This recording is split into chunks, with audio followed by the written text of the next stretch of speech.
Welcome to Laurie's Little Studio. I'm Laurie, and tonight I'm going to be painting. I just, sometimes as a painter, you just feel the urge you need to paint, and tonight is one of those nights for me.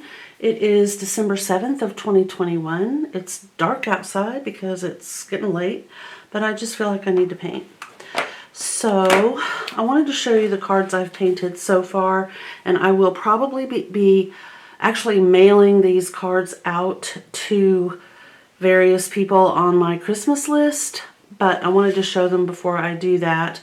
This is the last card I painted, and this one I named Robin's Christmas. So there's that one, and this one is called Late to the Meeting, I think. Oh, Late to the Feast. This little bird just looks like he flew in like last minute, and everybody else is chomping up on those berries. And here is my little bird. I fell in love with that little bird. So this one is called Joyful Snow Friends. And this one I think is, yeah, Winter Thistle and Rose Hips. And by the way, all of these are watercolor. White gel pen and a micron black. Not all of them have all of this. It's just those are the things I happen to be using at the moment. This card is called Berries and Boughs. And this one is called Bright Christmas. I don't know what possessed me to do a background of yellow because I am not a fan of yellow. But every time I look at this card, I just feel happy. Okay, and then before I got my 140-pound watercolor paper at Hobby Lobby a couple weeks ago, I was using scraps. This is a piece of grocery sack. It's got a little bubble in it right there, so I don't know if it will actually leave the house, but I do still like it. It's called the Whimsy Tree. This one is called Leaning into Retro, and it also has a bubble right here. When it got wet, it really got distorted, and again, I doubt this one will leave the house, but I had fun painting it. This one is called Cottonberry Pine. And finally, I think this one is Mary Maud Tree.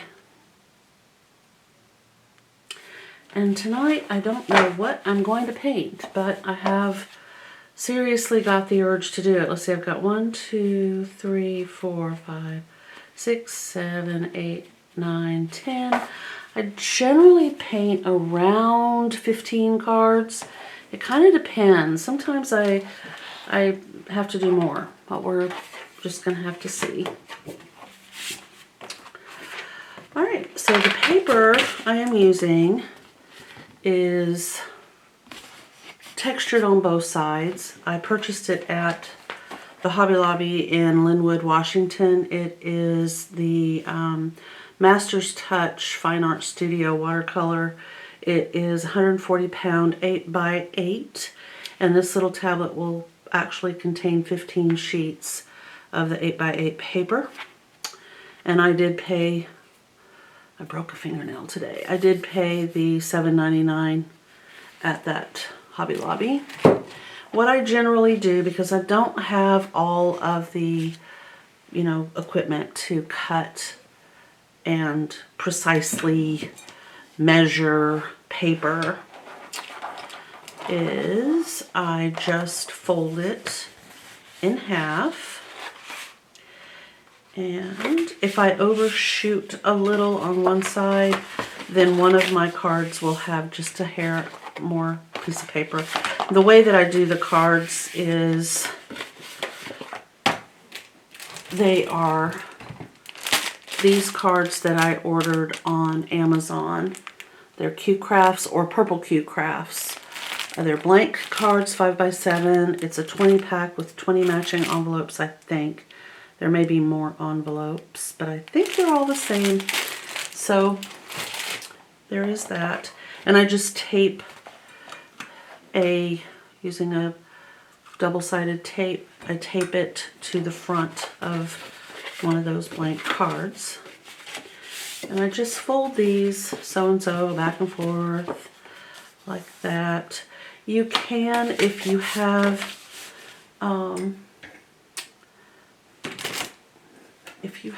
a, what do they call that? It's just like a scorer. You can kind of push your paper down if you need to, which helps a little bit, but it doesn't really get rid of that crinkle there. I still just take my scissors. I don't use scissors I use for fabric. These are strictly for paper. I just cut right down the best I can through the center of that crinkly line. Okay. And I can then just kind of fold up a little bit, and I save these little folded ends for gift tags or markers. I had an amaryllis plant that I wanted to put a marker on. So if you have like old chopsticks or something like that, you can take one of these and paint a pretty picture on one half, and then just bend it over the top of a chopstick and tape it, and you have a cute little plant marker. You don't want this to be in the dirt. It will, it'll degrade. But if it's sticking up out of the soil, like so, it'll be totally fine. Or you can use it to, as a gift tag, paint your little picture on there. Okay, so on this card, I'm going to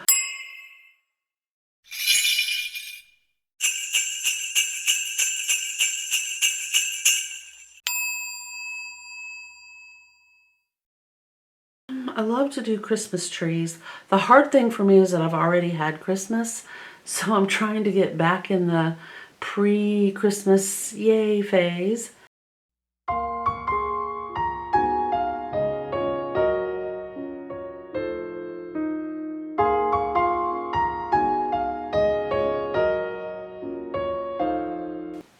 So I generally just take a spray bottle of water and I'll hit my palette. It's probably not the most professional thing. It's probably not artistly.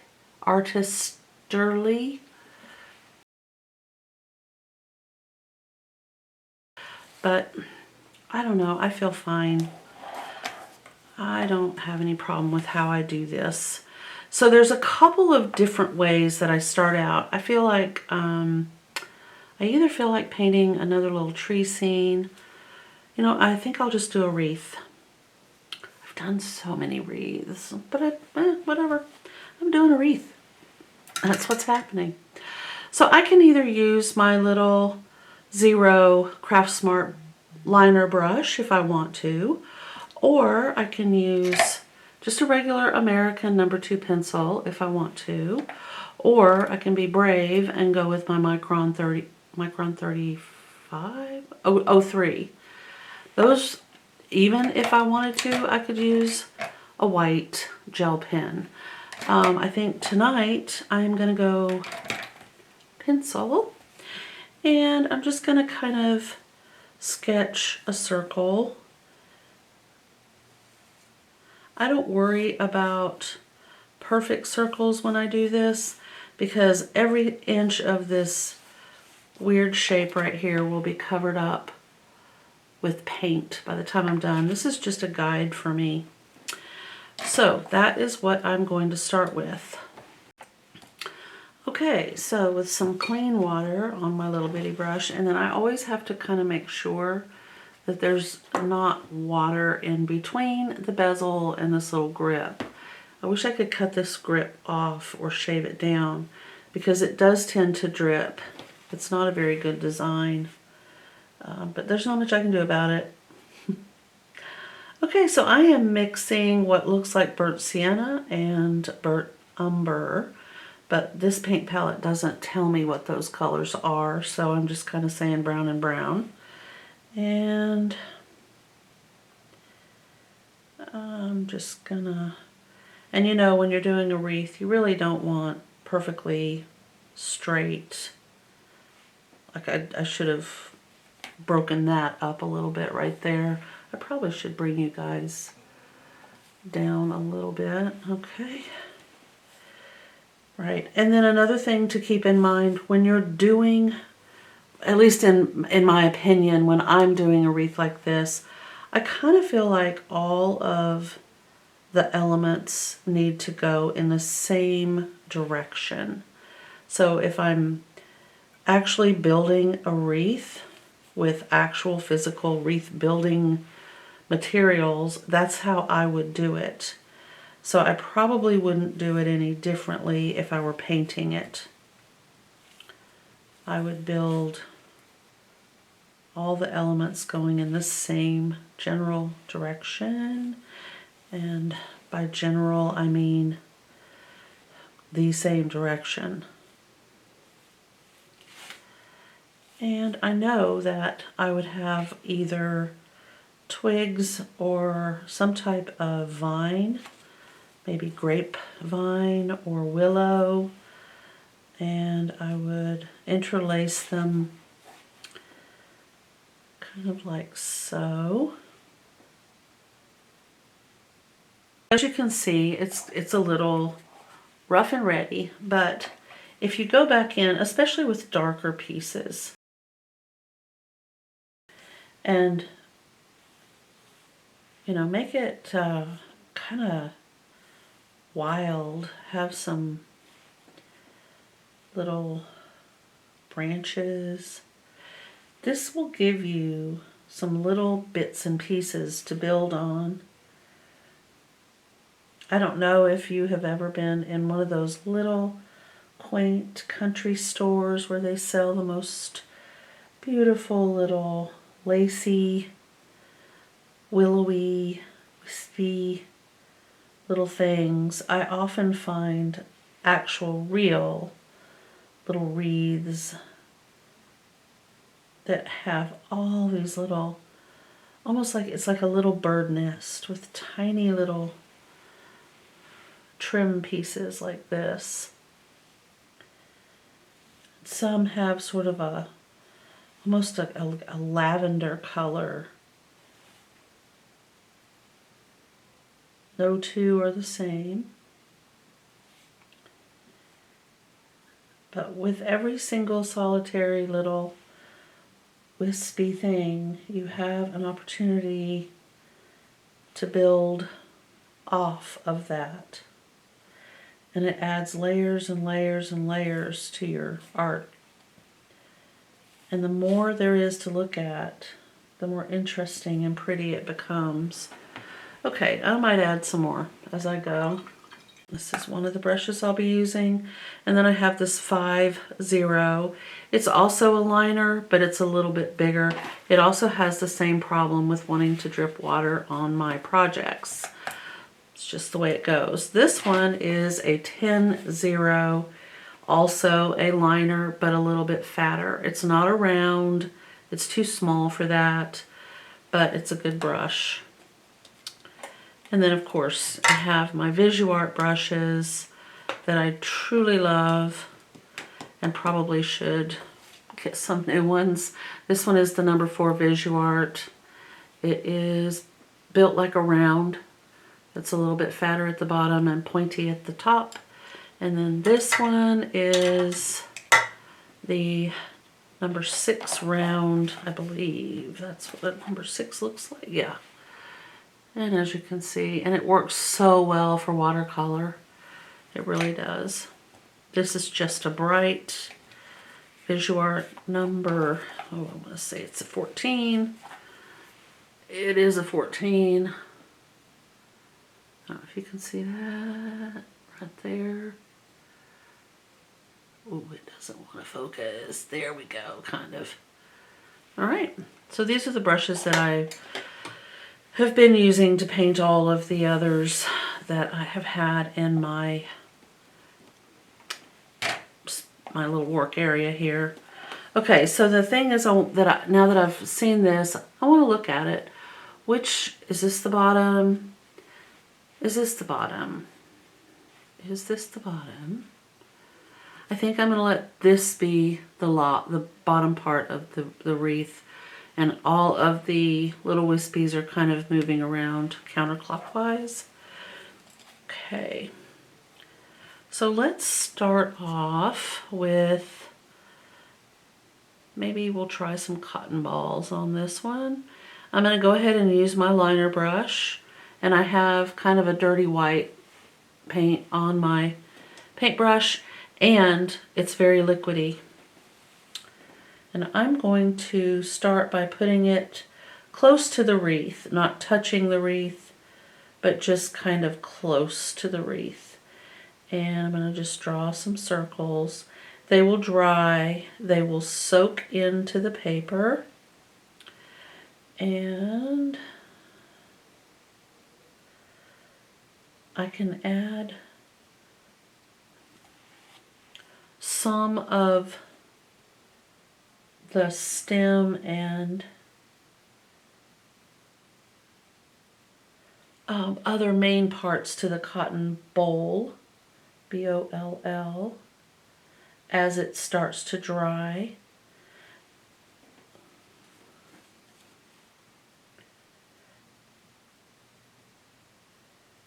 You can lay that a little bit on top of the wreath. Obviously, not all of these pieces would be behind.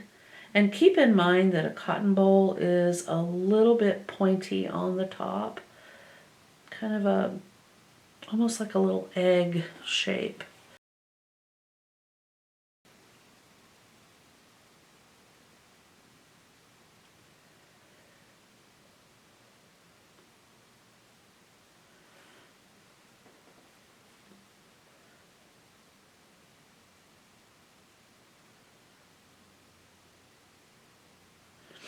Okay, and the other thing is, if you get too much paint, you can always lift it off with a drier brush.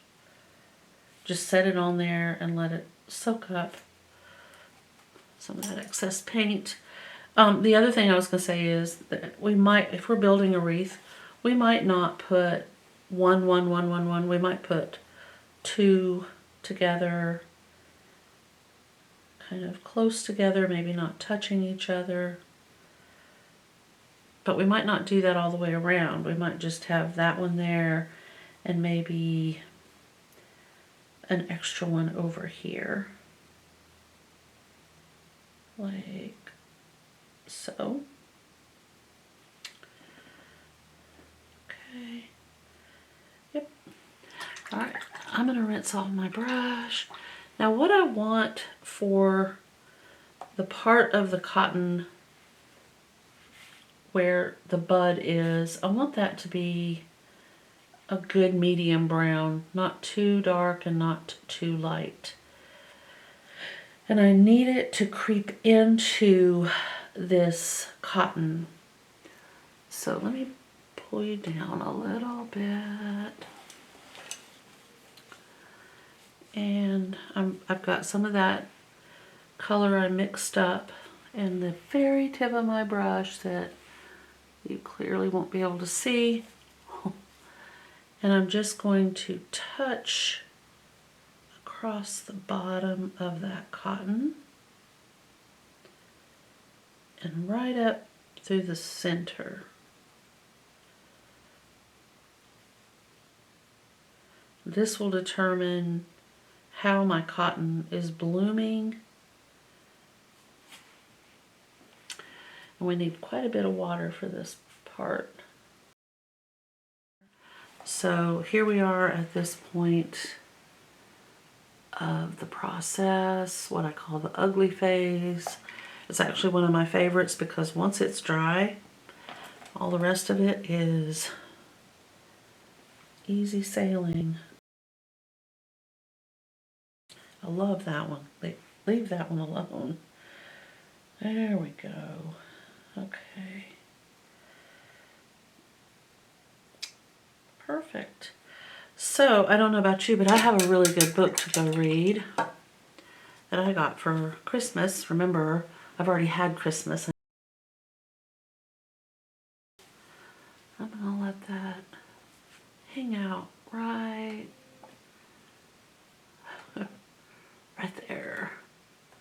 right, and I'll probably see you tomorrow.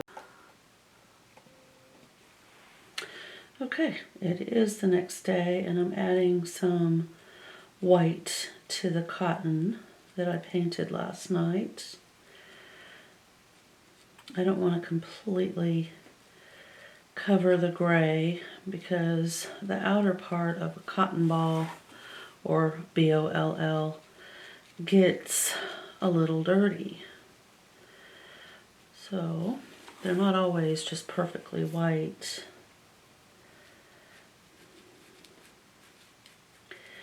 And this shouldn't look like a highlight either.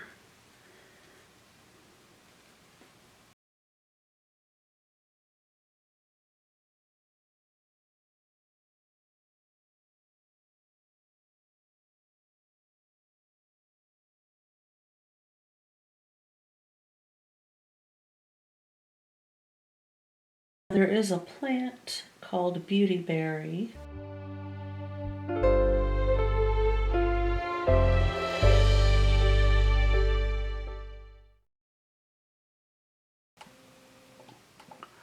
So my plan is to add a few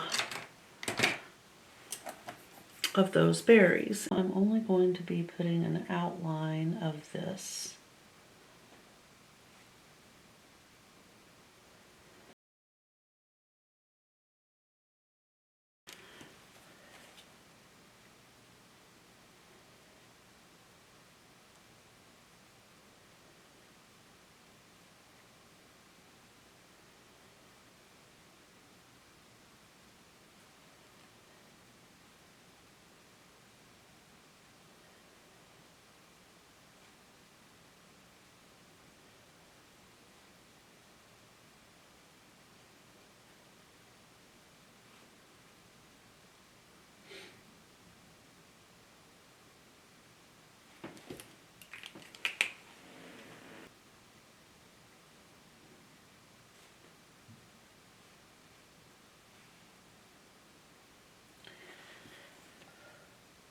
Okay. And I'm going to take my 0 again, and I'm going to add a little bit of, probably, you know what, I'm actually going to use a micron. And we're going to put just a little bit of black just somewhere on our berry to indicate where the blossom was. The little belly button.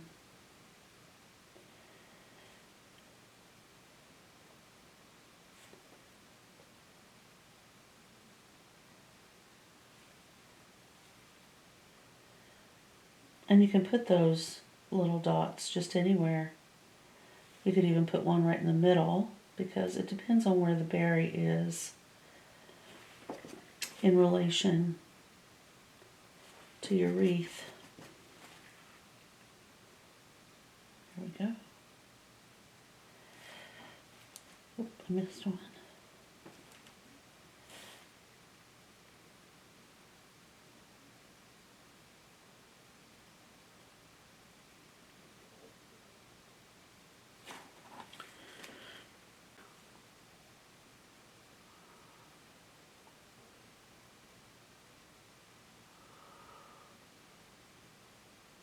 Okay. Now let's think about greenery, and remember this is the bottom of the wreath. A little bit thicker branches with a bit of a Y, like that one right there.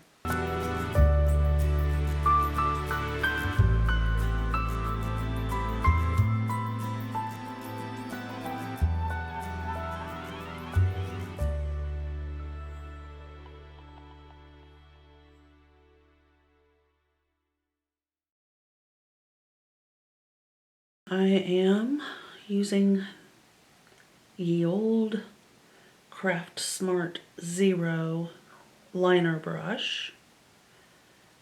Oops, I'm also kind of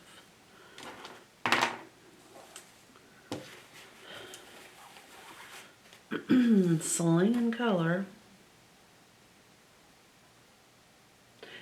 When you're mixing a green, if you want, I don't know how to describe it, sort of a dusky color. So here's this green I have right here. Now let's say I want a little bit of a, I don't know, a more muted green. I'm going to add some really dark blue. It instantly draws down that color.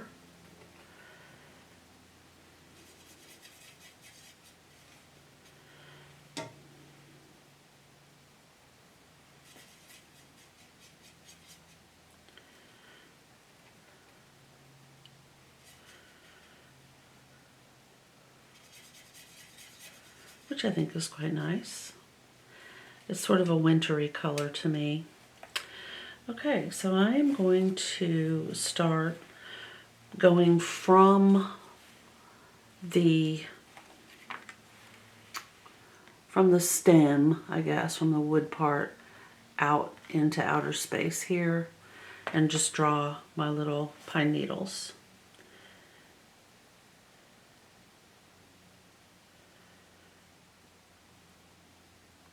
And a lot of times, especially at this time of year, these trees will have formed some new growth along the ends, and they'll be a little bunchy on the ends.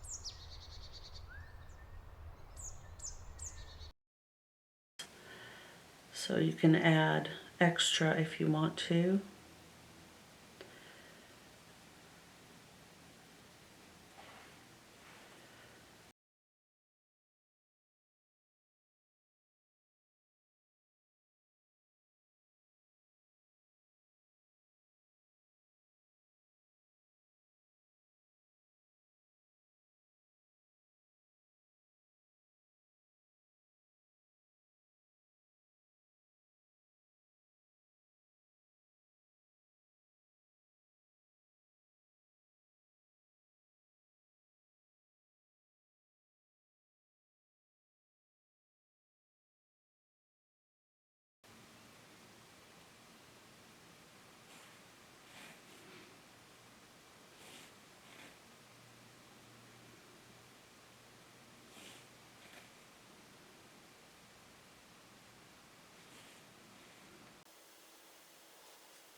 Okay.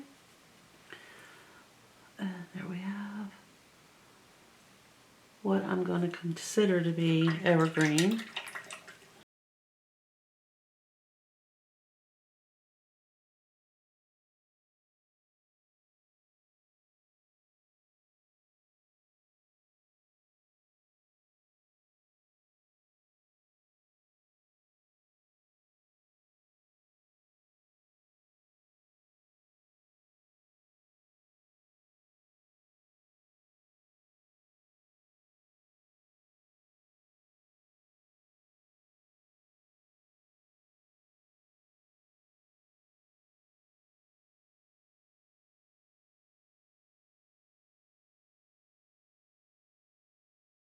Okay. The wreath, she is done.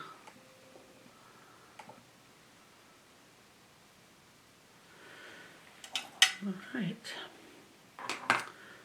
So when it dries completely, I'll put some tape on it. I don't know what I'm going to name it yet.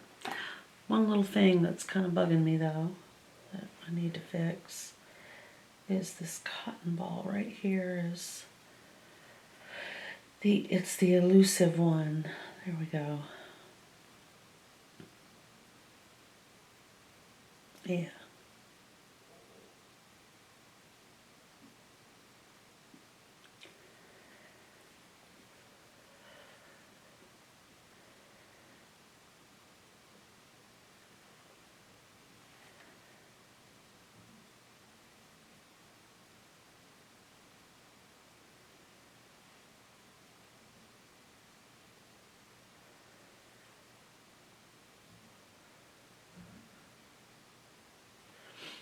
Isn't it funny how you see these things and you think, how did I not see that before? Okay, that needs to be dark in the middle. This one is laying on its side. This one has just basically disappeared into the pine boughs, which is fine. That's allowed. They don't all have to be completely visible.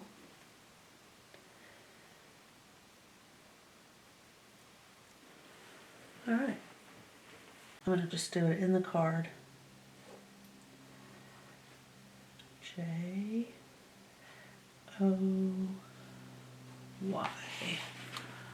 Okay, there we go. And then on the back I have to decide Winterberry.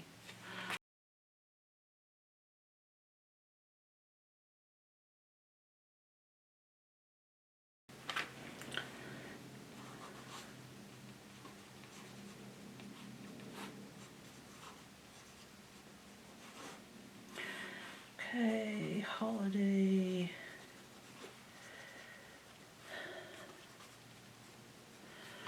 Okay, so that's how I name my Christmas cards, date my Christmas cards, and sign my Christmas cards with my initials. Alright, so there they all are. Now the fun part begins where you have to take your envelopes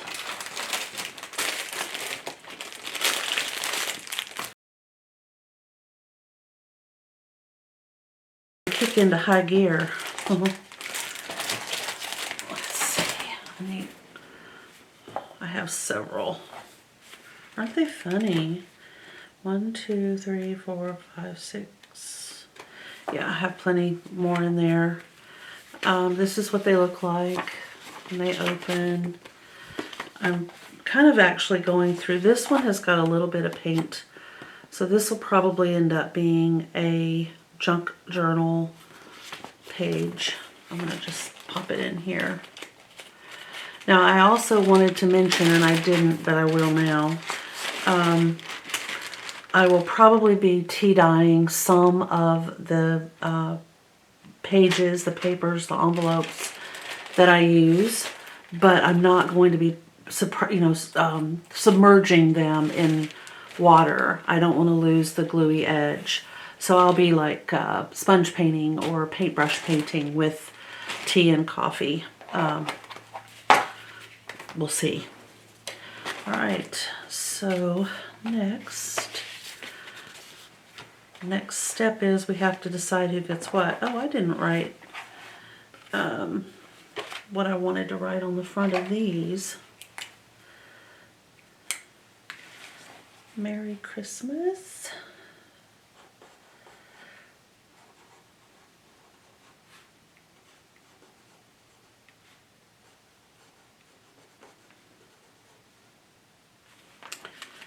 Okay.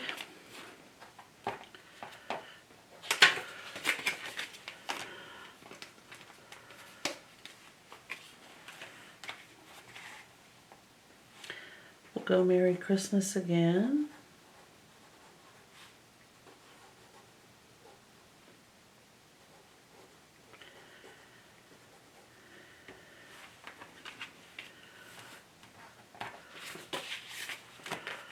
We have joy on our little snow friends. I think I'll write joy right in the middle here again.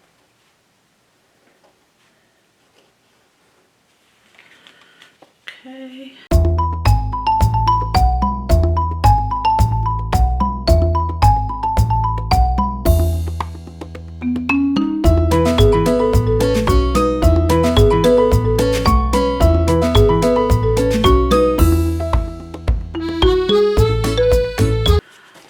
see, how many does that give me? But anyway, let's see, I have 2, 4, 6, I have 10 cards.